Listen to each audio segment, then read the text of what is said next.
que si el alma sabe resolver todos esos desafíos, como no sabe encontrar Orión, que hay que ponerlo en un tubo apuntando hacia allí directamente.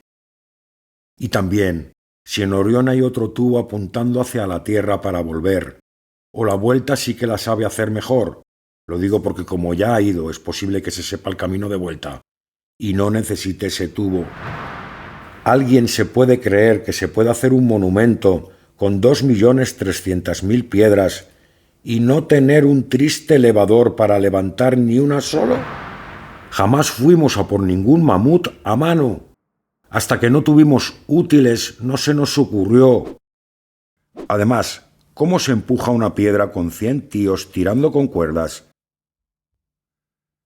Si cada 100 metros hay que doblar una esquina, es imposible, y menos una piedra cada minuto.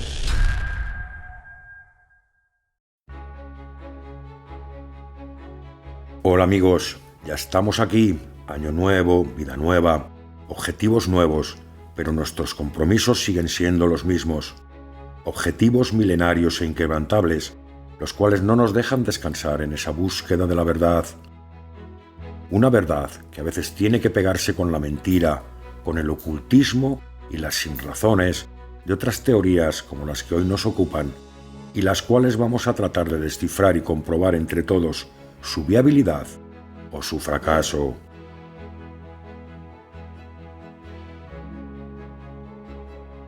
Vimos la teoría de la egiptología, basada en el desdoblamiento del faraón Keops y en su viaje a través de los respiraderos de la cámara del rey hacia la constelación de Orión, dándonos a entender que esos tubos apuntan hacia allí, hacia esa constelación, exactamente para que el alma no se perdiera por el camino, pues las almas van rectas, no viran ni redireccionan.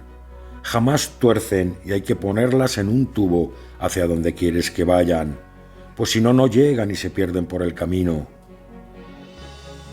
Pues el faraón, en su renacer, tiene que luchar con deidades que guardan puertas, las cuales tiene que atravesar el alma.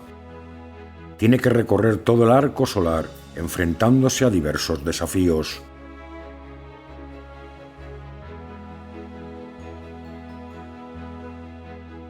Los cuales van dando fortaleza a ese alma, a la cual se la supone mucha inteligencia para salvar todos esos retos y poder regresar así a recuperar su cuerpo y alcanzar la vida eterna. Y yo pregunto, que si el alma sabe resolver todos esos desafíos, como no sabe encontrar Orión, que hay que ponerlo en un tubo apuntando hacia allí directamente, y también, si en Orión hay otro tubo apuntando hacia la Tierra para volver, o la vuelta sí que la sabe hacer mejor. Lo digo porque como ya ha ido, es posible que se sepa el camino de vuelta y no necesite ese tubo. Además, para hacer todo esto, no tendría que estar el faraón allí enterrado y poder hacer esa separación entre cuerpo y alma, puesto que si no está el cuerpo, ¿cómo va a estar el alma?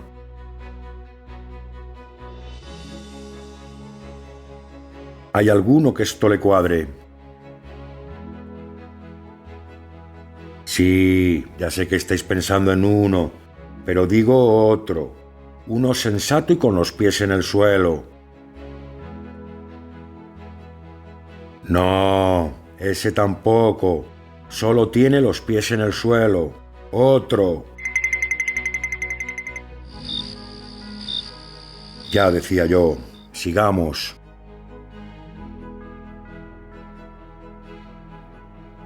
Además, me parece totalmente imposible que ningún faraón mandara construir una tumba que se tardaba 30 años en hacerla.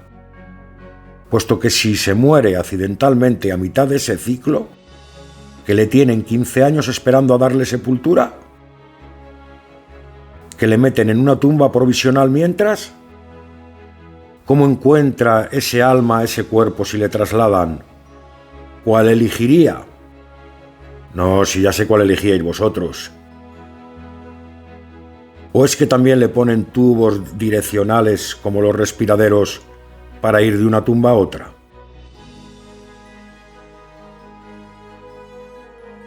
Creo que a los defensores de esa teoría si es que tienen dos neuronas, que lo pongo en duda, no tienen ningún tipo de conexión entre ellas. Claro, ahora me explico por qué hay tantos.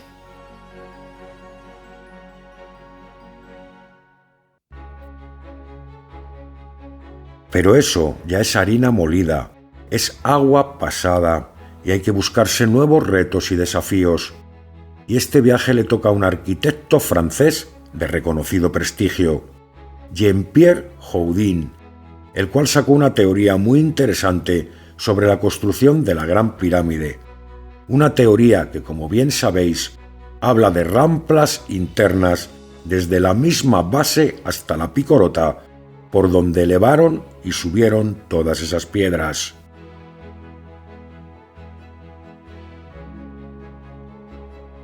Una teoría apasionante, pero que genera muchas dudas, y a la cual he estudiado con ahínco y visto sus errores, a mi parecer.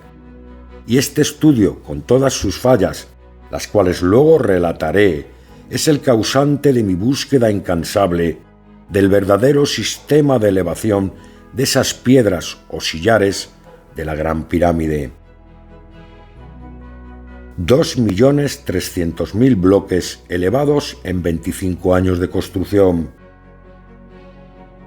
¿Alguien se puede creer que se puede hacer un monumento con 2.300.000 piedras y no tener un triste elevador para levantar ni una solo?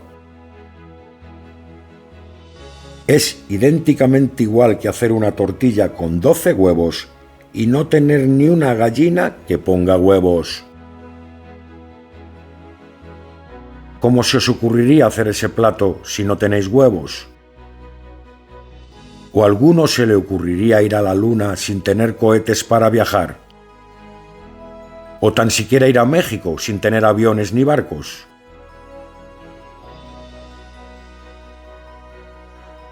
Quiero que entendáis que jamás ninguna cultura ni sociedad hizo ningún trabajo hasta que no tuvo herramientas para realizarlo. Jamás fuimos a por ningún mamut a mano. Hasta que no tuvimos útiles no se nos ocurrió. Ni jamás hicimos un agujero en una piedra con un palo. Tampoco se nos ocurrió. ¿O creéis que éramos idiotas, como algunos se hinchan a proclamar?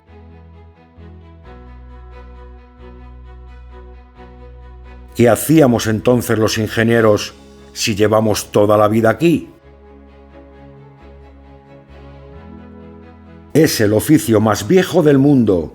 Dicho de otro modo, hasta que un ingeniero no metió mano en un asunto, este no se hizo oficio. Los primeros que crearon todos los oficios eran ingenieros, sin duda. Ese nombre viene de ingenio. Es un oficio que viene fruto de la observación y del estudio de la naturaleza en primer lugar, y de sus leyes físicas. En la naturaleza está la rueda, la polea, el tornillo, las ramplas y la palanca.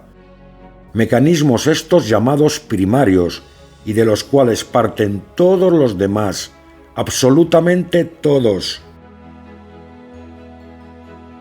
Observa la naturaleza y vuélvete sabio. Como dijo un seguidor, Francisco Gómez, al cual mando saludos desde aquí. Y eso les pasó a ese pueblo egipcio, descendientes directos de los atlantes. Vamos, que eran ellos mismos, por eso esa cultura llevaba 30.000 años o más, desde los albores de la civilización. Un pueblo atlante que vivía para y por el agua, y la cual dominaban y domaban a su antojo.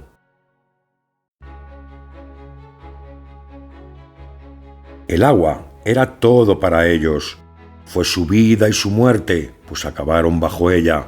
Fue su sustento y su trabajo, y también, como no, su energía y su fuerza. Pues la energía hidráulica y los ingenieros llevamos juntos muchos milenios. Un tiempo que la arqueología nos ha querido arrebatar y el cual pongo yo en valor. Y quiero deciros que nuestra mente es exacta a la de ese pueblo atlante de hace 30 o 40.000 años.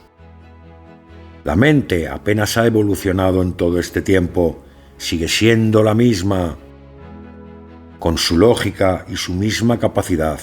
Siempre hay alguien que tiene un poquito más, y de ahí es exactamente de donde venimos, de un mono que tenía un poco más, un poquito más, lo suficiente para realizar proezas, y esa es la proeza de la mente, que encuentra soluciones a los desafíos. Y como hemos dicho, fruto de la observación de la naturaleza, pues ella tiene las soluciones para todo.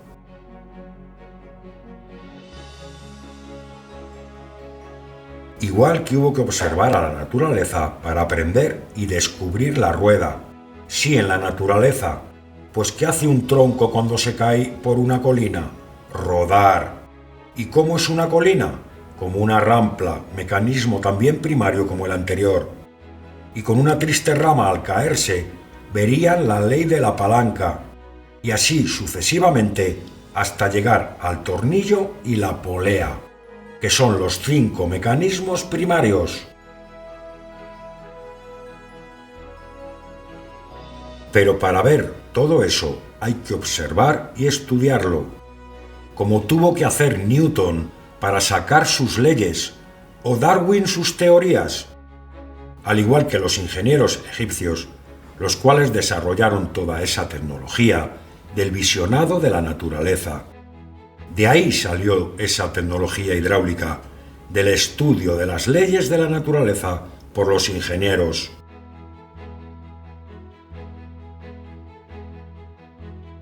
Cada uno tenemos un objetivo en esta vida. El mío es alumbrar y dar a conocer esta teoría hidráulica. Una teoría entre miles que hay, y vamos a ir viendo cómo van cayendo todas una a una. Pues si una es verdadera, significa que todas las demás no lo son y que son ficticias, que son inventadas y que no corresponden con la realidad. Y esa realidad nos trae hoy aquí a analizar la teoría de un visionario igual que yo, de alguien que trató de explicar lo inexplicable y que lo hizo bien, tratando de aportar nuestro granito de arena a la sociedad, a la que tanto debemos. Pero las buenas intenciones no son suficientes, se necesita acertar, y aunque la sociedad estamos agradecidos al aporte del arquitecto famoso, vamos a estudiar su teoría desde ingeniería inversa.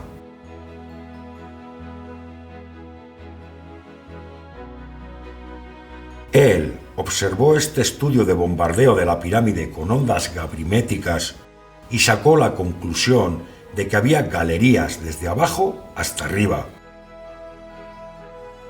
Pero sin embargo, dice que también por la gran galería, la cual está a mitad de altura de la pirámide, subían vagonetas con las piedras, con una rampa exterior hasta la gran galería y de ahí para arriba.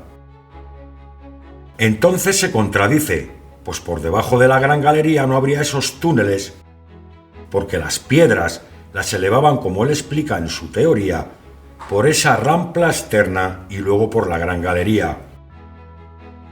No por esos túneles que dice que hay desde la misma base de la pirámide hasta la picorota final. Por debajo de la cota de la gran galería no habría túneles y sin embargo dice que les hay. Primera contrariedad. No van a estar ahí para no ser usadas. ¿No será que no estaban y solo era fruto de su imaginación? De una interpretación errónea quizás y de una imaginación calenturienta. Y lo digo en el buen sentido, pues yo la tengo igual. La imaginación, digo. Y os digo que si los túneles por debajo de la gran galería no existen, pues por ahí dice que no se subió ninguna piedra, pues las galerías que están por encima tampoco existen, puesto que están sacadas del mismo plano con la misma interpretación. Ya habéis visto la primera, ahora vamos a por otra y siguiendo en la misma línea, la de las rampas, por las que dice que se subían las piedras, como por unas rampas por las que cuesta subir increíble, solo andando. Yo subo 2 veces y ya no puedo con la vida. ¿Cómo van a subir empujando piedras si casi no puedes contigo mismo? Además, ¿cómo se empuja una piedra con 100 tíos tirando con cuerdas? Si cada 100 metros hay que doblar una esquina, es imposible, y menos una piedra cada minuto. Pues aunque la media está en una piedra cada 2 minutos, para sacar esa media es necesario elevar una piedra al minuto en muchos momentos. Si no, esa media no sale. Es totalmente inviable hacer eso a mano por esos callejones que Jean-Pierre imaginó. Pues solo existen en su imaginación. Pues aunque sí las subían por rampas, como era normal, por las máquinas hidromecánicas que se definen en la teoría de ingeniería inversa, utilizan rampas. Esas no necesitan estar techadas como él las ve, con cúpulas, y no necesitarían estar fijas tampoco, ni quedar allí después de su uso, como él dice que están. Esta es la segunda, y vamos a por la tercera. Ya habéis visto en la teoría hidráulica que la cúpula de la Gran Galería se trasladó del pasaje descendente a la Gran Galería después de su uso. Y eso fue por toda la cantidad de trabajo que tiene hacer esas piezas que componen la cúpula. Pues imaginar hacer esas cúpulas por toda la pirámide de abajo hasta arriba y solo para subir las piedras. Todas esas cúpulas tiene más trabajo hacerlas que el trabajo que tiene la propia pirámide. Por poner un símil, es como hacer un rascacielos para con él construir un chalet de 2 plantas y luego desmontarlo una vez hecha la planta alta del chalet. Un verdadero sinsentido desde el punto de vista de la eficacia y la eficiencia. Y si algo demuestra la teoría hidráulica y los propios egipcios con sus construcciones, es la eficacia al 100%. Demostrada y garantizada, ¿o alguien lo pone en duda? Sí, ya sé en quién pensáis, pero digo a alguien sin arena en los ojos, pues así es imposible verlo. Jean-Pierre dice en su serie documental, la cual os invito a ver, que esas piedras de recubrimiento se iban poniendo desde abajo según se iba avanzando con la construcción de la pirámide. Y que según ponían cada fila, iban dejando puesto ya la capa de recubrimiento o embellecedora, y eso es imposible.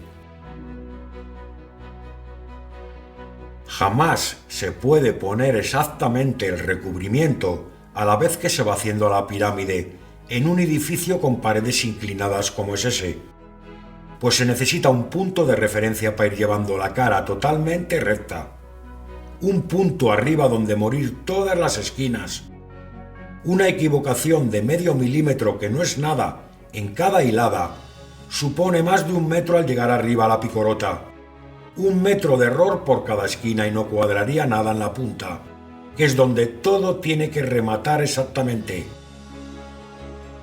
Y si eso pasaba, habría que desmontar toda la pirámide hasta abajo para volver a cuadrarlo todo bien. Fijaros, con medio milímetro no cuadra nada, pues imaginar midiendo con una cuerda, como dice la egiptología, que tiene tolerancias de más menos 20 centímetros mínimo. 40 centímetros de error, 400 milímetros. Si con 0,5 no cuadra, imaginaros con 400. Solo se puede poner ese recubrimiento exactamente una vez acabado arriba todo el núcleo y desde arriba con grúas ir poniendo todas las piedras en su cota exactamente y siempre montando las de abajo hasta arriba. Por eso la teoría hidráulica sitúa en la picorota 4 grúas para poner todo el recubrimiento y ponerlo cuando está hecha la construcción a falta de la capa final o remate. Solo un faraón con bajos recursos intelectuales, es decir, muy burrico, se arriesgaría a poner el recubrimiento a la vez que se sube con la obra. Tiene 1000 inconvenientes y ninguna ventaja, ni tan siquiera una.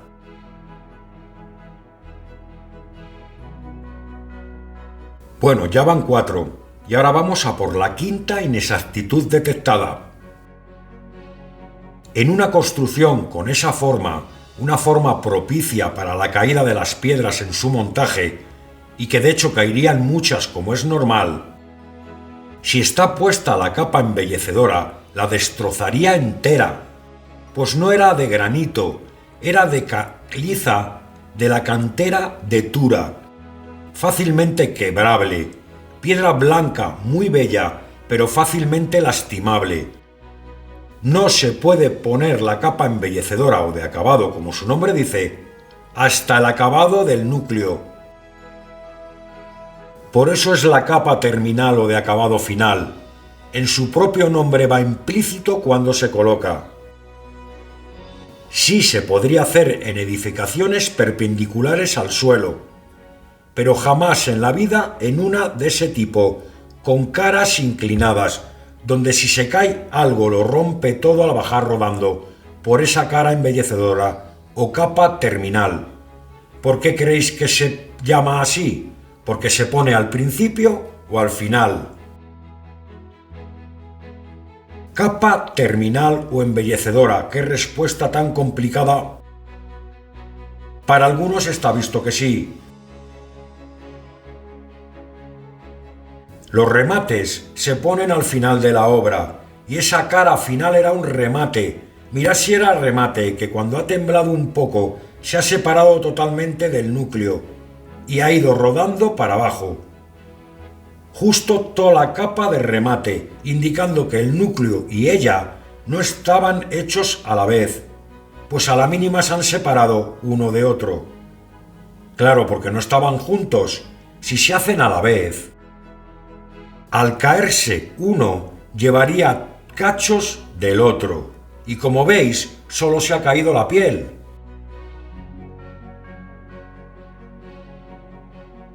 Además, esas galerías altas que se definen en la teoría hidráulica están para eso, para alojar sus norias y elevar y montar toda esa capa final embellecedora, como veis.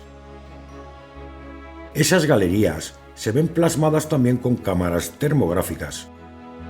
De esas imágenes, Jean-Pierre sacó su teoría y las cuales añadió a estas otras, tomadas con la ciencia de la microgravimetría, en las que imaginó, a mi parecer, esas galerías internas que él interpreta desde arriba hasta abajo, hasta la misma base de la Gran Pirámide. Aquí, en esta teoría, como sabéis, solo reconocemos las 4 de arriba, una en cada cara y solamente arriba, para poner esa capa final embellecedora de piedra blanca caliza de la cantera de Tura, generando esas verdaderas bellezas que estaban iluminadas sí o sí, y no digo ahora, digo en tiempos dinásticos.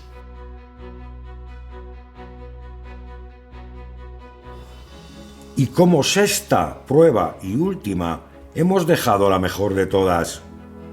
Hemos mandado fabricar esta pieza que está a la salida de la cámara del rey, tapada con cemento, de la que solo hay estas imágenes y son las que han indicado a los expertos ebanistas cómo debían de hacer la talla hasta conseguir esta pieza única como veis, y calcada a la real, y que si el arquitecto afamado hubiera mandado realizar en un taller, él, al observar sus formas en la talla, hubiera visto que no pueden ser hechos estos desgastes, como él describe, por el roce de una soga. Pues si así se produjera ese roce que él imagina, esa pieza de granito desgastaría del siguiente modo que observáis, y nunca generaría esos bordes internos que veis en esta imagen original. Pues esta pieza no es de mantequilla, es de granito, durísimo, más que el acero incluso. Esos bordes y esas formas son solamente para hacer de embudo y canalizar el agua hacia el centro de los cangilones y redirigir ese agua hacia allí, hacia abajo y hacia el centro, pues sin esas formas el agua saldría recto y a esas presiones que salía de la cámara del rey llegaría por lo menos varios metros más adelante, por recordar que salía a varios kilos de presión, de 4 a 6, y lo vamos a explicar en el siguiente documental, pues cometí un error en el anterior y quiero subsanarlo. Pues con ese chorro que veis, se desaprovecharía esa parte de la gran galería hasta que el agua cae al suelo, que es donde actúa. Y por consiguiente, habría que poner una chapaleta para desviar ese agua para abajo, como veis, y perdiendo energía cinética en ese desvío a la que se le somete el agua para enfilarse a los pies de esa máquina hidráulica. Y diréis, ¿por qué la dirigía hacia el centro del cangilón? Y mecánicamente esto sucede porque los cangilones no encajan perfectos en el canal de la gran galería.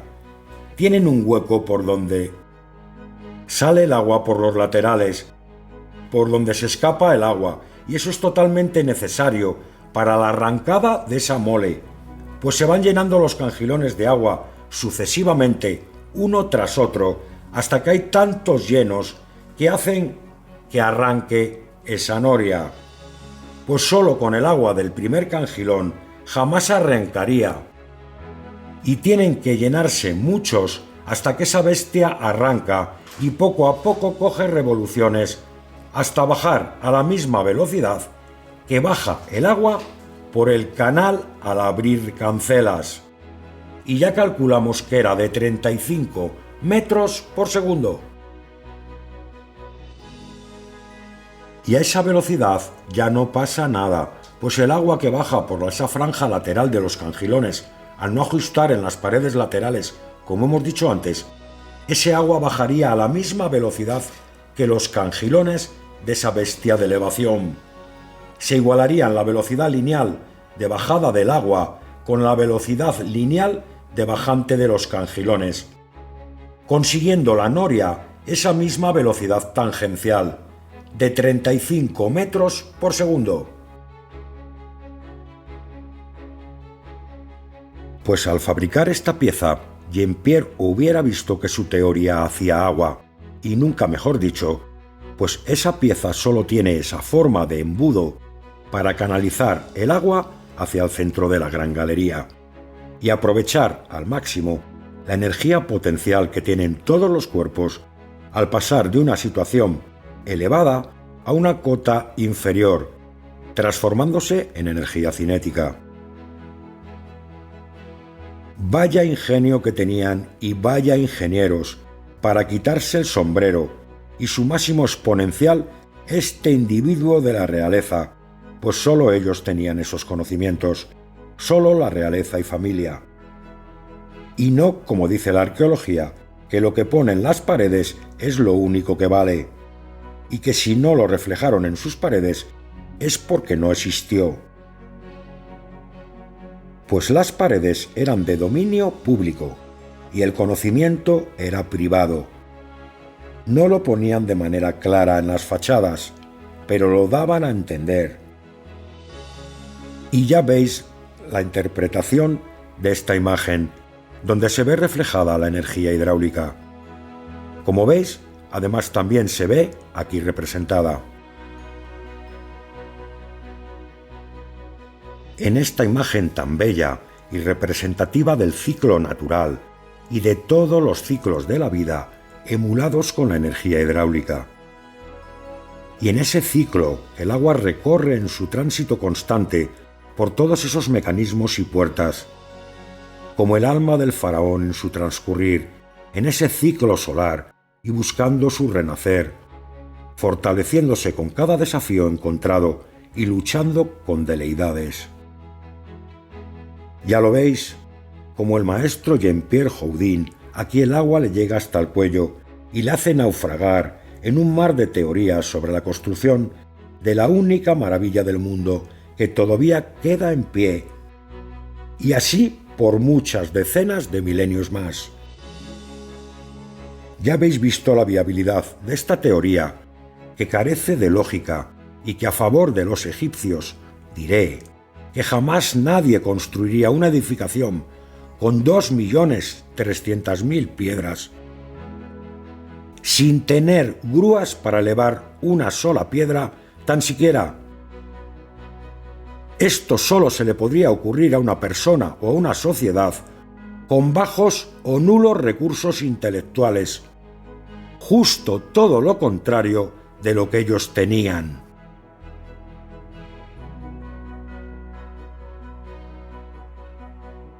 Si hicieron eso de piedra, es porque la piedra la sabían trabajar, la sabían transportar y la sabían elevar. Eso habría que haberlo dejado claro desde el principio, y no lo dudéis. Hemos sido muy listos desde la antigüedad, y no verdaderos idiotas como nos han hecho creer algunos. Por eso desviaron el agua del Nilo con canales hasta la misma base de esas pirámides. Y visto desde imágenes satelitales por National Geographic, en las cuales veis estos canales que había hasta la base de las mismas pirámides, de una a otra comunicándolas. Incluso se ha encontrado un barco, sí, un barco, allí enterrado en esos canales. Por ahí venían las piedras por flotabilidad y eran descargadas por esas grúas que había en esas pirámides auxiliares, pues tienen las mismas galerías inclinadas y con las mismas marcas en sus pasadizos internos que las definidas en la teoría hidráulica. En las 3 pirámides grandes, pues esto eran grúas auxiliares, 3 en cada pirámide, justo al otro margen de la ría, y te lo dice uno de Bilbao. Quiero decir que las letras con sangre entran, pero si son con risas, ya no salen nunca. Y decir además que necesito vuestro like y suscripción para crecer y poder llegar a todo el mundo. Y así vosotros de paso ejercitáis el dedito. Esto no vale para eso, coño. Da 3 teclas a la vez. Hecho este inciso, seguimos. Como es normal, esas grúas auxiliares, situadas a escasos metros, serían necesarias para la logística y descarga de todas esas piedras, y ya las dejaban preparadas para que esa bestia... No, esa no, esta... No, esta tampoco, ahora... pues no se le puede llamar de otro modo, las elevara hasta arriba, donde las movían con máquinas más pequeñas y las situaban en el sitio exacto, una tras otra, como una cadena de montaje de las más modernas nuestras. No de ahora, pues estamos en la era robótica, sino de hace 40 o 50 años. Y de esto solo hace 5.000 años, Dios mío. ¡Buah! Digeridlo poco a poco, por favor, si no os podéis quedar como yo, os lo juro por Snoopy. Nuestra tecnología se basa en la fuerza del agua para la obtención de la energía hidroeléctrica, la cual pasamos a mecánica con motores eléctricos, mientras que la suya obtenía energía hidromecánica directamente. 2 conceptos diferentes, 2 tecnologías distintas, pero un mismo resultado: el aprovechamiento de los recursos naturales, pues solo tenían a la naturaleza para proporcionarles esa energía. Una energía hidráulica que nos acompaña desde la más remota antigüedad. Pues sus mastabas, hechas 1000 años antes, o más incluso, tienen restos de tecnología hidráulica. Pues las cancelas solo son indicativo de ello, y el roce en sus bajantes internas nos lo confirman, el uso de máquinas hidráulicas. Galerías verticales en un principio e inclinadas después, fruto de la evolución, donde sacar el jugo al agua y sacarle la energía potencial que ésta tiene. En la península ibérica tenemos contemporáneos a las mastabas los dólmenes de Antequera, hechos con energía hidráulica y con un gran pozo interno para extraer al agua esa energía potencial gravitatoria que tienen todos los objetos, convirtiéndola de potencial a mecánica. Esa es la función de los pozos, alojar una noria de rosario con esa función, la de grúa hidráulica. Somos idénticos, igual de grandes, gigantes diría yo, a esa cultura y a esa civilización tan culta, la cual han ninguneado teorías como la de mi amigo el arquitecto francés, que solo ve las piedras subidas a mano, empujadas por esas galerías internas. Qué triste, qué poca visión y qué poca justicia se les ha hecho siempre a ese pueblo tecnológico, y que siempre se lo han negado.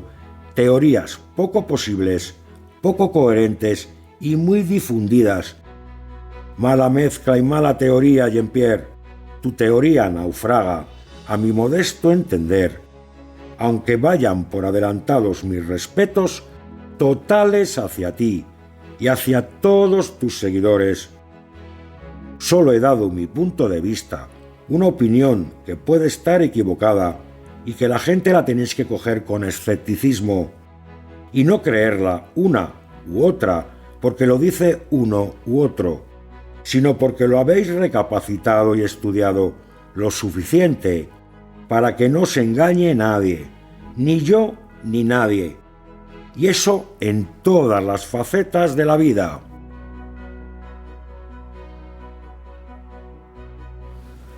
Tengo que añadir, ahora que ya acabo este sermón, que yo no he venido a defender esta teoría hidráulica de las demás, ¿qué va?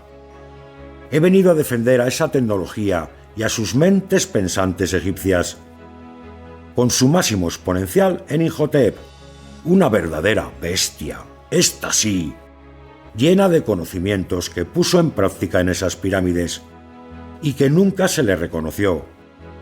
Esa es mi misión en este mundo, honrar y poner en su lugar a ese hombre y a esa cultura tan avanzada y tan tecnológica, la cultura egipcia, y a su fuente de energía, la hidráulica, la cual honraban y ponían en sus paredes, pero de forma discreta, pues la sabiduría y sus avances estaban en sus bibliotecas y finalmente en Alejandría, no en los muros a disposición de todo el pueblo.